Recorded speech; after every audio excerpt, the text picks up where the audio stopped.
রাজধানীর মাটিকাটা এলাকা থেকে সেনাবাহিনীর অভিযানে ১০ সন্ত্রাসীকে গ্রেপ্তার করা হয়েছে। এ সময় তাদের কাছ থেকে ৪টি অস্ত্র, ২৮টি গোলাবারুদ উদ্ধার করেছে সেনাবাহিনী। গ্রেপ্তারকৃত ওই ১০ জন হিটলু বাবু গ্যাংয়ের সদস্য বলে জানা গেছে।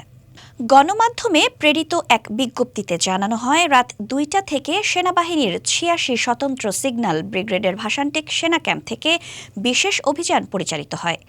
ভোর ৫টার দিকে অভিযান চলাকালে গ্যাং সদস্যরা গ্রেফতার টহল দলের ওপর হামলার চেষ্টা করে। পরিস্থিতি নিয়ন্ত্রণে আনতে সেনা দল সতর্কতামূলক ফাঁকা গুলি ছোড়ে। পরবর্তীতে তাদের গ্রেপ্তার করা হয়।